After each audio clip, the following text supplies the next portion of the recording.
Bonjour et bienvenue sur la version illustrée du cours que vous pouvez retrouver sur Pronote, sur Pearltrees et sur le site habituel. Le sujet d'aujourd'hui est toujours dans le thème 3 de géographie, prévenir les risques, s'adapter au changement global.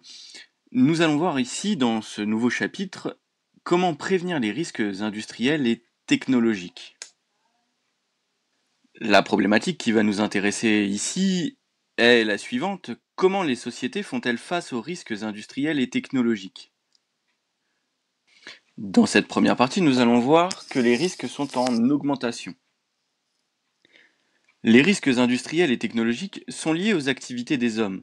Au cours du XXe siècle, ils ont pris une ampleur nouvelle en raison de l'industrialisation, de l'urbanisation et de l'augmentation des échanges. Ces risques peuvent devenir des catastrophes quand ils touchent des populations et provoquent des destructions, tel que l'exemple de Fukushima au Japon en 2011. Les catastrophes technologiques se sont multipliées depuis les années 1960. Des accidents industriels, tels que la raffinerie Total de Feyzin, ou l'usine AZF de Toulouse, ou encore l'usine Lubrizol à Rouen. On trouve également des accidents nucléaires, avec l'exemple de la centrale nucléaire de Tchernobyl en 1986, ou encore des marées noires avec la plateforme pétrolière Deepwater Horizon dans le golfe du Mexique en 2010, etc. Toutes ces catastrophes ont touché plus d'1 million de personnes depuis 2001. Dans cette seconde partie, nous allons voir les territoires exposés aux risques technologiques. Les risques technologiques et industriels concernent tous les pays du monde. Toutefois, ces risques sont plus nombreux dans les pays du Nord, les pays développés, car ceux-ci disposent de plus d'installations industrielles et réalisent davantage d'échanges. Mais leur capacité à se relever d'une catastrophe est forte, c'est ce qu'on appelle la résilience. Ces risques sont moins nombreux dans les pays du Sud, pays en voie de développement, pays émergents, mais ont des conséquences plus graves. La vétusté des usines et le manque de contrôle aggravent en effet les risques technologiques et rend les populations pauvres très vulnérables.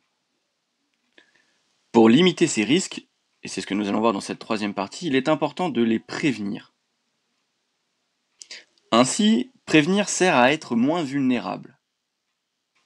La vulnérabilité d'une société dépend de sa capacité à faire face aux risques. Les espaces les plus exposés aux risques ne sont pas forcément les plus vulnérables, car la prévention joue un rôle essentiel. La vulnérabilité est plus faible dans les pays développés, les populations sont mieux informées et préparées aux risques. Leur sécurité est mieux assurée grâce à des moyens techniques sophistiqués.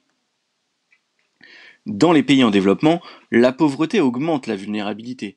Les conséquences des catastrophes sont aggravées par la désorganisation des secours, la faiblesse des infrastructures, comme les routes, les hôpitaux. Pour autant, il existe des mesures de prévention ainsi que des acteurs qui vont intervenir dans ces mesures de prévention. La prévention consiste à informer et éduquer les populations sur les risques encourus. Dans les pays développés, des plans de prévention et des dispositifs de secours sont élaborés pour limiter au maximum les conséquences humaines des catastrophes. Cela implique de nombreux acteurs tels que les États, les médias, les services de secours ou médicaux.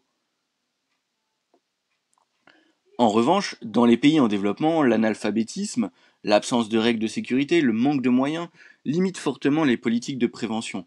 Mal informées, les populations sont démunies et souvent dépendantes de l'aide internationale en cas de catastrophe. Cette vidéo est maintenant terminée. Vous pouvez désormais recopier le cours dans votre cahier en vous servant, comme je l'ai dit précédemment, de Pronote, de Pearltrees ou encore du site habituel. À bientôt.